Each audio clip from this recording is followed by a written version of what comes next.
Guys, আপনার budget যদি 19-20 অথবা 21,000 টাকা হয়ে থাকে তাহলে আপনি ঠিক ভিডিওটাই দেখছেন। উক্ত বাজেটের সবচেয়ে তুচ্ছা লেভেলের পারফরমেন্স, অস্থির লেভেলের ক্যামেরা সহ অ্যামোলেড ডিসপ্লে আর 6000 mAh এর ব্যাটারিযুক্ত স্মার্টফোনকে সাজেস্ট করতে যাচ্ছি আজকের এই ভিডিওতে। তাছাড়া এই সকল স্মার্টফোনে আপনারা সর্বোচ্চ 16GB র্যামকে ইউজ করতে পারবেন। So hey guys, Shanto here. আজকের তালিকায় প্রথমে যে স্মার্টফোনটা থাকছে সেই ফোনটা পারফরমেন্সের দিক দিয়ে 19,000 টাকার মধ্যে সবচেয়ে বেস্ট। ইনফ্যাক্ট 20-22 হাজার টাকা দিয়েও আপনারা এইরকম পারফরমেন্স লেভেলের স্মার্টফোন পাবেন না এই বাজেটে, যেখানে কিনা হিউজ আকৃতির ডিসপ্লে রয়েছে। আর সবচেয়ে ইম্পর্টেন্ট ব্যাপার হচ্ছে গিয়ে যাদের কিনা 1.5 থেকে 2 দিনের উপরে ব্যাটারি ব্যাকআপ প্রয়োজন হয় তাদের জন্য এই ফোনটাতে ইউজ করা হয়েছে 6000 mAh এর হিউজ ব্যাটারি। গাইস, আমি বলছিলাম ভিভোর IQ Z9X সম্পর্কে, অথবা ভিভো T3X, যে কোনো একটা নামে আপনারা ডাকতে পারেন এই ডিভাইসটিকে। স্ন্যাপড্রাগন 6 Gen 1 চিপসেটটা থাকায় এই ফোনটা পারফরমেন্সগত দিক দিয়ে সবচেয়ে টপ নচ লেভেলের। 4 ন্যানোমিটার নরে তৈরি করা 2.2 GHz এর এই চিপসেটটার মধ্যে Adreno 710 GPU রয়েছে, যার জন্য কিনা মিডিয়াম গ্রাফিক্সে যে কোনো অ্যান্ড্রয়েডের গেম ইজিলি পানির মতো খেলা পসিবল হবে এখানে। তাছাড়া যারা কিনা পাবজি, ফ্রি ফায়ার খেলে থাকেন তারা 40 থেকে 60 FPS এ খেলতে পারবেন, যদিও কিনা এখনো অবধি ভিভো 40 FPS এ লক করে রেখেছে পাবজি গেমটাকে, বাট বিভিন্ন সেটিংসের মাধ্যমে সেটাকে আনলক করা পসিবল। তাছাড়া যারা কিনা কাইনমাস্টার ক্যাপকাটে ভিডিও এডিটিং করে থাকেন তাদের জন্য তো সুসংবাদ, বিকজ 6 Gen 1 চিপসেটটার মাধ্যমে আরামসে যে কোনো ভিডিও এডিট এবং রেন্ডার করা পসিবল। ডিসপ্লে হিসেবে 6.72 ইঞ্চি সাইজের একটি ফুল এইচডি প্লাস রেজুলেশনের 120Hz এর প্যানেলকে ইউজ করেছে IQ। পাওয়া যাবে সর্বোচ্চ 1000 নিটস এর পিক ব্রাইটনেস। IPS LCD প্যানেলের ডিসপ্লে হওয়ায় গ্রিন লাইনের অথবা হোয়াইট লাইনের কোনো ইস্যু ফেস করতে হবে না ইন ফিউচার। কিন্তু এই বাজেটের মধ্যে যে IPS LCD প্যানেলের ডিসপ্লেটাকে ইউজ করেছে ভিভো, সেটা আসলে খুব ভালো। এখানে খুব ভালো কালার কন্ট্রাস্ট রয়েছে, তো ভিডিও এডিট করে, ভিডিও দেখে অথবা গেম খেলে আপনারা অনেক বেশি এনজয় করবেন। 199 গ্রাম ওজনের সাথে আসা IQ Z9X এ রয়েছে Android 14 এবং ভিভোর নিজস্ব ফান্টাস OS। আগামীতে Android 15-16 এর আপডেট অনায়াসে পেয়ে যাবে এই ডিভাইসটি।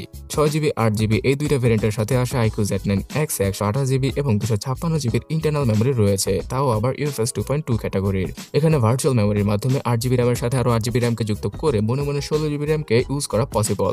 পাওয়া যাবে হাইব্রিড সিম স্লট। ক্যামেরা সেকশনে 50 মেগাপিক্সেলের মেন এবং 2 মেগাপিক্সেলের জুতার বাড়িকে ইউজ করা হয়েছে পেছনে। সামনে পাওয়া যাবে 8 মেগাপিক্সেলের সেলফি। এই ডিভাইসটার চাইনিজ ভেরিয়েন্টে 4K রেজলিউশনে ভিডিও করার অপশন রয়েছে, বাট ইন্ডিয়ান ভেরিয়েন্টটাতে নেই। সো আপনারা যদি ওপেন ক্যামেরা অ্যাপকে ইউজ করেন তাহলে পেছনের ক্যামেরা দ্বারা অনায়াসে 4K তে ভিডিও রেকর্ড করতে পারবেন। তাছাড়া জাইরো বেস EIS এর সাপোর্ট রয়েছে ফোনটার পেছনের ক্যামেরাতে।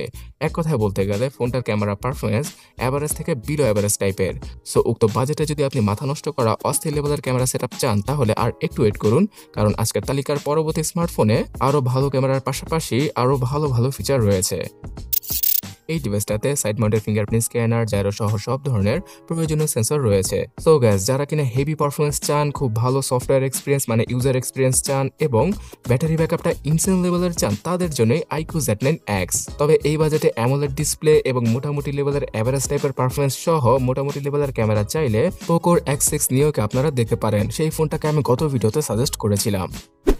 অলরাইট গাইস, আজকের তালিকার দ্বিতীয় ফোনটা সম্পর্কে জানাচ্ছি, যে ফোনটা কিনা সফটওয়্যার এক্সপিরিয়েন্সগত দিক দিয়ে স্যামসাংকেও পিছিয়ে ফেলে দিচ্ছে।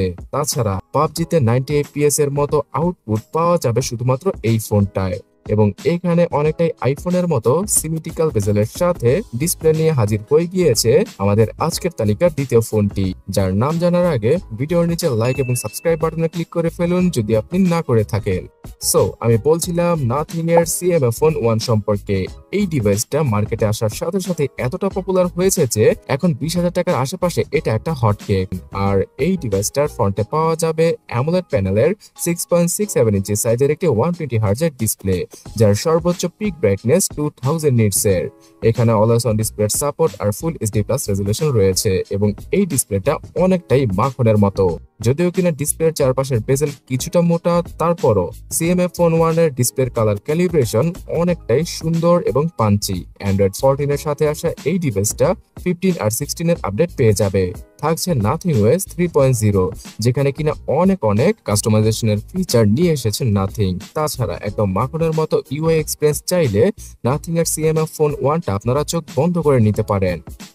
MediaTek Dimensity 7300 কে ইউজ করা হয়েছে এখানে, যেটা কিনা TSMC-র তৈরি করা 4 ন্যানোমিটার নোডের একটি পাওয়ারফুল চিপসেট এবং এটার আন্তত বেঞ্চমার্কের স্কোর 7 লক্ষের কাছাকাছি। সো আপনি কল্পনা করতে পারছেন 20-22 হাজার টাকা দামের একটা স্মার্টফোনে এত হাই লেভেলের প্রসেসিং পাওয়ার দেওয়া হয়েছে, যার মাধ্যমে কিনা PUBG গেমটা 90 FPS এ সর্বোচ্চ সেটিংসে খেলা যাবে। তবে 60 FPS এ রেখে খেললে সবচেয়ে ভালো আউটপুট পাওয়া পসিবল।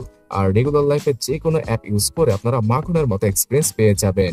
এডিটিং এর ক্ষেত্রেও ক্যাপকাট, কাইনমাস্টার অ্যাপগুলো সবচেয়ে ভালোভাবে চলবে। 6128, 8128 এবং 8256 জিবির তিনটা ভেরিয়েন্টের সাথে মার্কেটে আসে CMF Phone 1। সো বর্তমানে এর 6128 জিবির ভেরিয়েন্টটাই 22 থেকে 23 হাজার টাকায় পাওয়া যায়। আর 8128 জিবির ভেরিয়েন্টকে কিনতে হলে 24 থেকে 25 হাজার টাকা খরচ করতে হবে আপনাকে। এবং এই ফোনটাতেও র্যামকে বাড়িয়ে 16 জিবি পর্যন্ত ইউজ করতে পারবেন আপনি। 50 মেগাপিক্সেলের মেইন ক্যামেরা সেন্সরটা সবচেয়ে ভালো মানের ছবিগুলো তুলতে পারে এই ডিভাইসটির। সামনে পাওয়া যাবে 16 মেগাপিক্সেলের সেলফি, 4K 30 APS এর ভিডিও রেকর্ডিং এর সাপোর্ট সর্বোচ্চ রয়েছে এখানে। পাওয়া যাবে জাইরোবেস EIS এর সাপোর্ট, আর ক্যামেরা ফাংশনে প্রো মোডের ফিচার সহ বেশ কিছু ফিচারকে দিয়ে দিয়েছে নাথিং। তবে এই বাজেটের ফোন হিসেবে ডুয়াল স্টোরেজ স্পিকারকে দিলে সবচেয়ে ভালো হতো। 5000 mAh এর ব্যাটারি আর 33 ওয়াটের চার্জিং স্পিড রয়েছে ফোনটার মধ্যে এবং এখানে আন্ডার ডিসপ্লে ফিঙ্গারপ্রিন্ট স্ক্যানারকেও দিয়ে দিয়েছে তারা। পাওয়া যাবে জাইরো সহ কম্পাস আর সব ধরনের প্রয়োজনীয় সেন্সর।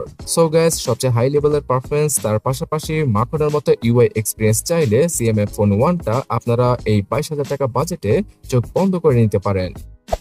তবে এটার তুলনায় আজকের তালিকার 1 নম্বরে থাকা স্মার্টফোনটা সবচেয়ে বেশি ভালো হবে সবার জন্য, বিকজ সেটা হচ্ছে গিয়ে অলরাউন্ডার একটা স্মার্টফোন, যেখানে কিনা আলট্রা ওয়াইড ক্যামেরা দেখা পাওয়া যাবে আর 6000 mAh এর হিউজ ব্যাটারি রয়েছে, যার মাধ্যমে 1.5 থেকে 2 দিনের মতো ব্যাটারি ব্যাকআপ পাওয়া পসিবল। গাইস, আমি বলছিলাম Samsung Galaxy M35 5G সম্পর্কে, যেখানে কিনা রয়েছে Samsung এর নিজস্ব সুপার অ্যামোলেড লেভেলের ডিসপ্লে এবং 6.6 ইঞ্চি সাইজের এই ডিসপ্লেটায় 120 Hz এর refresh rate, always on display support আর Corning Gorilla Glass Victus plus এর সাপোর্ট রয়েছে।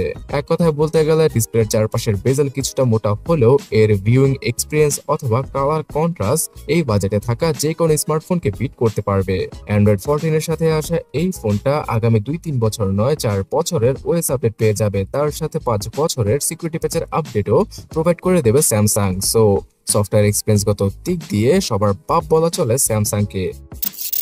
Exynos 1380 এর মতো একটি 5 ন্যানোমিটার নোডে তৈরি করা চিপসেটকে ইউজ করেছে স্যামসাং, যার আন্তত বেঞ্চমার্কের স্কোর 6 লক্ষের কাছাকাছি। আর PUBG-র মতো গেম 60 FPS এ খেলা, তার সাথে রেগুলার লাইফে যে কোনো অ্যাপ ইউজ করার ক্ষেত্রে এই চিপসেটটা পারফেক্টলি বলা চলে। 6GB 8GB র্যামের সাথে 128GB আর 256GB'র ইন্টারনাল মেমোরি পাওয়া যাবে স্যামসাং M35 এ। সো এই ফোনটার 128GB'র ভেরিয়েন্টটাই বর্তমানে 21,500 অথবা 22,000 টাকায় মার্কেট কাঁপাচ্ছে। এখানে 8GB র্যামের সাথে আরো 8GB র্যামকে যুক্ত করে 16GB র্যামকে আপনারা ইজিলি ইউজ করতে পারবেন। 50 মেগাপিক্সেলের ওয়াইস যুক্ত মেইন ক্যামেরা, 8 মেগাপিক্সেলের আলট্রা ওয়াইড আর 2 মেগাপিক্সেলের ফালতু ম্যাক্রো ক্যামেরাকে স্যামসাং ফোনটার পেছনে দিয়ে দিয়েছে। সামনে পাওয়া যাবে 13 মেগাপিক্সেলের সেলফি এবং সবচেয়ে ইন্টারেস্টিং ব্যাপার হচ্ছে গিয়ে ফ্রন্ট আর ব্যাক দুইটা ক্যামেরা দ্বারাই সর্বোচ্চ 4K রেজলিউশনে ভিডিও করা পসিবল। তো ভাবা যায় স্যামসাং কত কিছু অফার করছে আমাদের উক্ত বাজেটে। বিশেষ ফিচার হিসেবে ডুয়াল স্টোরেজ স্পিকারের সাপোর্ট পাওয়া যাবে এখানে, থাকছে সাইড মাউন্টেড ফিঙ্গারপ্রিন্ট স্ক্যানার, যারা সহ সব ধরনের প্রয়োজনীয় সেন্সর, তার সাথে 6000 mAh এর ব্যাটারি এবং 25 ওয়াটের চার্জিং স্পিডের সাথেই আসে স্যামসাং M35 5G ডিভাইসটি। সো এক কথা বলতে গেলে একদম নির্ভেজাল একটা স্মার্টফোন কিনতে চাইলে স্যামসাং M35 কে আপনারা নিতে পারেন অলরাউন্ডার স্মার্টফোন হিসেবে।